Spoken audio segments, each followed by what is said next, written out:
Hello, നമസ്കാരം. അപ്പോൾ ഇന്നത്തെ വിഷയം എന്ന് പറയുന്നത് കുറച്ച് വലിയ വിഷയമാണ്. അത് നിനക്ക് എങ്ങനെ ഫീൽ ചെയ്യേണ്ടത് എനിക്കറിയില്ല. അതായത് കേരള സർക്കാർ, അത് പിണറായി സർക്കാർ ഇപ്പോൾ ചെയ്തുകൊണ്ടിരിക്കുന്ന നേട്ടങ്ങളുണ്ട്. എന്നാൽ പൊതുവിൽ ഭയങ്കരമായിട്ടുള്ള വിമർശനം കേട്ടുകൊണ്ടിരിക്കുന്ന സമയം കൂടിയാണ്.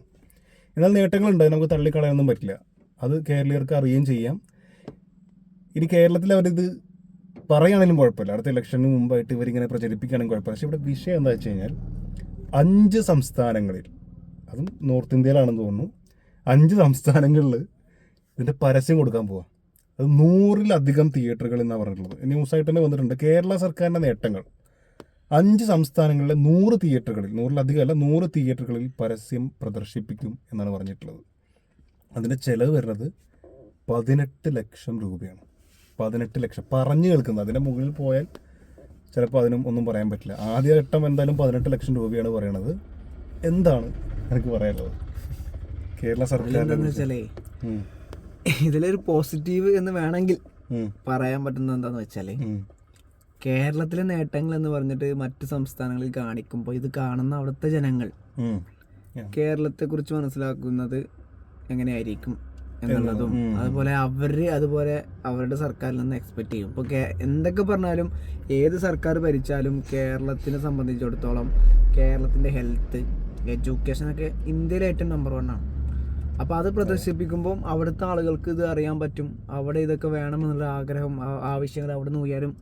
അതൊക്കെ ഒരു പോസിറ്റീവായിട്ട് കാണാം വേണമെങ്കിൽ. പക്ഷേ 18 ലക്ഷം ഇതൊക്കെ ചെയ്യേണ്ട ഒരു കാര്യമുണ്ടോ എന്ന് ചോദിച്ചാൽ ഇല്ല എന്നുള്ളത് തന്നെയാണ് എനിക്ക് തോന്നുന്നത്.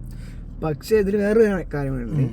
ഇതിൽ വിമർശിക്കുന്ന ആളുകൾ, പരസ്യം ചെയ്യുന്നു പറയുന്നത് വിമർശിക്കുന്ന ആളുകൾക്ക് യാതൊരു അവകാശവും ഇല്ല. കാരണം കഴിഞ്ഞ സർക്കാർ, ഉമ്മൻചാണ്ടി സർക്കാർ, അതിന് മുമ്പത്തെ കോൺഗ്രസ് സർക്കാർ, അതിന് മുമ്പത്തെ VS സർക്കാർ, ഏത് സർക്കാരാണെങ്കിലും പരസ്യം അത് കാലാകാലമായിട്ട് മോഡി സർക്കാർ ചെയ്യുന്നില്ല, ലക്ഷങ്ങൾ കോടി മുടക്കി ചെയ്യുന്നുണ്ട്.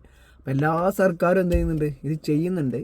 അത് ഇവിടുത്തെ മാറ്റം എന്താണെന്ന് വെച്ചാൽ, പണ്ടൊക്കെ പത്രത്തിലായിരുന്നു, TV-യിലൊക്കെ ആയിരുന്നു. ഇപ്പം കാലം മാറി, ഡിജിറ്റലായിട്ട് മാറി. അപ്പം തിയേറ്ററിലേക്ക് വന്നു മാത്രം. എനിക്ക് തോന്നുന്നു തിയേറ്ററിലായതുകൊണ്ടാണ് ഇത്രയും പൈസ കുറഞ്ഞതെന്ന് തോന്നുന്നു. പൊതുവെ തിയേറ്ററിൽ പരസ്യം ചെയ്യാൻ പൈസ കുറവാണ്. അപ്പോൾ കുറച്ചും കൂടിയൊക്കെ ബൾക്കായിട്ടുള്ള ഒരു പരസ്യമൊക്കെ ആണെങ്കിൽ കുറച്ചും കൂടി വലിയൊരു എമൗണ്ട് വരാൻ ചാൻസ് ഉണ്ട്. അപ്പം ഇത് വേണമെങ്കിൽ ഒഴിവാക്കാമായിരുന്നു സർക്കാരിന്. ഇപ്പം നിലവിലൊരു സാഹചര്യത്തിലൊക്കെ കുറച്ച് സാമ്പത്തികമായിട്ട് ബുദ്ധിമുട്ടുള്ളതാണ്, വയനാടൊക്കെ ദുരന്തം വന്നതാണ്. അപ്പം വേണമെങ്കിൽ സർക്കാർ ഒഴിവാക്കണമായിരുന്നു എന്ന് തോന്നി. അല്ല, എനിക്ക് ഇതെന്ന് സംഭവം എന്ന് പറയുമോ, ഈ പറഞ്ഞ പോലെ ഏതൊരാളാണെങ്കിലും അവർ ചെയ്തിട്ടുള്ള നേട്ടങ്ങൾ പുറത്തെത്തിക്കാനും അതിലൂടെ പരസ്യം കൊടുക്കാനൊക്കെ ശ്രമിക്കും. പക്ഷെ ഞാൻ പറഞ്ഞത്, അത് കേരളത്തിൽ ചെയ്തിരുന്നെങ്കിൽ നമുക്ക് മനസ്സിലാക്കാം. അവർക്ക് രാഷ്ട്രീയപരമായിട്ട് എന്താ പറയാ, മുന്നോട്ട് വെളിപ്പെടുത്തിയിട്ടില്ല. അതിപ്പോൾ പുറത്ത് ചെയ്യണോണ്ട് എന്താ ഉദ്ദേശം എനിക്ക് മനസ്സിലായി. ഇപ്പോൾ മോദി സർക്കാരിനെതിരെയാണെന്നുണ്ടെങ്കിൽ സത്യം പറഞ്ഞാൽ കുറ്റം പറയാൻ പറ്റില്ല എന്നുള്ളതാണ്. സർക്കാരിനെതിരല്ല, സർക്കാരിന് കേരളത്തിലെ നേട്ടങ്ങൾ ആണ്. അതൊക്കെ. പക്ഷെ നോർത്ത് ഇന്ത്യയിൽ കൊണ്ടുപോയി അടിക്കണമെങ്കിൽ അതിന്റെ മെയിൻ കാരണം എന്തായിരിക്കും? എന്തായാലും ഉദ്ദേശം ഉണ്ടാവും. എന്താന്നുള്ളത് കറക്റ്റ്. നോർത്ത് ഇന്ത്യയിൽ ഇപ്പൊ ഭരണം വരുന്നത് കൂടുതലാരാ? BJP തന്നെയാണ്. അപ്പൊ പിന്നെ അവർക്ക് അടിക്കാനല്ലേ ശ്രമിക്കുള്ളൂ. എന്താന്നുള്ളത് അത് ഈ പറഞ്ഞ പോലെ തുറന്ന് പറയാൻ പറ്റുന്നില്ല, ഇന്നതാണെന്ന് ഉറപ്പിച്ച് പറയാൻ പറ്റുന്നില്ല. പക്ഷെ ഇവിടെ ഈ 18 ലക്ഷം രൂപയൊക്കെ ഈ സമയത്ത് ഒഴിവാക്കുന്നതിനേക്കാളും നല്ലത് വയനാടിന്റെ വല്ല ആവശ്യത്തിന് എടുത്തൂടെ? അങ്ങനെ മാതൃകയാണല്ലേ ശ്രമിക്കേണ്ടത്. ഏകദേശം 2 വീടുകൾ ഉണ്ടാക്കാം. അത് ഇപ്പൊ വയനാട്ടിൽ ഇത്രയും വലിയ സംഭവം നടന്നുകൊണ്ടിരിക്കുക. അവർക്ക് സുഖമായിട്ട് ആ പൈസ കൊണ്ട് നേരെ ഇപ്പൊ എല്ലാവരോടും ചോദിക്കേണ്ടത്, ദുരിതാശ്വാസ നിധിനെ കുറിച്ച് ചോദിക്കേണ്ട മുഖ്യമന്ത്രിയുടെ DMRF അല്ലേ, CMDRF. അപ്പോൾ അതിലേക്ക് എല്ലാവരും പൈസ ഇട്ട് കൊടുക്കുന്നുണ്ട്. ഒരുപാട് നടന്മാരടക്കമുള്ള ആളുകൾ പൈസ കൊടുക്കുകയും സാധാരണക്കാർ പൊട്ടിച്ചിട്ട് കൊടുക്കുകയും ഇങ്ങനെയൊക്കെ സംഭവിക്കുന്നുണ്ട്. അപ്പോൾ ഈ ഒരു 18 ലക്ഷം രൂപ ഇത്തരത്തിൽ ഉപയോഗിക്കുന്നതിന് പകരം അവരിങ്ങനെ ഈ ഒരു CMDRF-ലേക്ക് കൊടുക്കുകയോ അല്ലെങ്കിൽ ഡയറക്റ്റായിട്ട് ഇവർ ഓക്കെ ഇത്ര കുടുംബങ്ങൾക്ക് ഇന്ന പൈസ ഇങ്ങനെ കൊടുക്കുന്നു എന്ന് പറഞ്ഞിട്ട് ചെയ്യുകയോ ഒക്കെ ചെയ്തിട്ട് ഇവർക്ക് മാതൃകയാകാനുള്ളതേ ഉള്ളൂ. ഇപ്പോൾ ഏറ്റവും വലിയൊരു ഉദാഹരണം എന്ന് പറയുന്നത്, നമ്മുടെ സിനിമയുടെ ഒരു കാര്യം എടുക്കുകയാണെങ്കിൽ തന്നെ ഇപ്പോൾ തങ്കലാൻ എന്ന് പറഞ്ഞ സിനിമ റിലീസിന് ഒരുങ്ങിക്കൊണ്ടിരിക്കുക. ഈ വെള്ളിയാഴ്ചയാണ് തോന്നുന്നു, വ്യാഴം അല്ലേ വെള്ളിയോ, എന്തായാലും റിലീസിന് ഒരുങ്ങിയിട്ടുണ്ട്. നമ്മുടെ ചിയാൻ വിക്രം നായകനായിട്ട് വരുന്ന സിനിമയാണ്. അപ്പോൾ ആ സിനിമയുടെ കേരളത്തിലെ റൈറ്റ്സ്, ഡിസ്ട്രിബ്യൂഷൻ റൈറ്റ്സ് ഉള്ളത് നമ്മുടെ ശ്രീ ഗോകുലം, അറിയാലോ, പുള്ളിക്കാരൻ. ഗോകുലം ഗോപാലനാണ്. പുള്ളിക്കാരൻ വളരെ മാതൃകാപരമായി അത് റദ്ദാക്കി, ഇവിടുത്തെ പ്രോഗ്രാമേ റദ്ദാക്കി. എന്നിട്ട് അതിന് വരുന്ന ചെലവ് വയനാട്ടിലേക്ക് മറ്റേ ഇത് എന്താ പറയാ പ്രൊമോഷൻ അല്ലേ? പ്രൊമോഷൻ ഇവിടെ ഉള്ള അതിന്റെ വർക്കും എല്ലാ കാര്യവും റദ്ദാക്കിയിട്ട് നല്ല ചിലവ് വരും. അത്രയും ആളുകൾ വന്ന് അതിനുള്ള കാര്യങ്ങളും സെറ്റപ്പ് ചെയ്ത് അവരെ കൊണ്ടുവരാനുള്ള ചിലവും ഒക്കെ ഉണ്ട്. ഇത് മുഴുവനായിട്ട് നിർത്തി വെച്ചിട്ട് ആ മുഴുവൻ പൈസയും ഇവരിങ്ങനെ ചെയ്യുക ചെയ്തിട്ടുള്ളത്. അവർക്ക് പ്രൊമോഷൻ കൊടുത്താൽ വല്ല നഷ്ടമുണ്ടാവും. അവർക്ക് ആ സിനിമയ്ക്ക് എന്ത് നല്ല രീതിയിൽ പ്രൊമോഷൻ കൊടുക്കാം. മലയാളത്തിലൊക്കെ പ്രത്യേകിച്ച് അത്തരത്തിൽ സിനിമ വരുമ്പോൾ വലിയ രീതിയിൽ ചർച്ചയാവുകയും നല്ല സ്വീകാര്യതയുണ്ട് തമിഴ് സിനിമകൾക്ക് മറ്റുള്ള ഭാഷയിൽ വെച്ച് നോക്കുമ്പോൾ.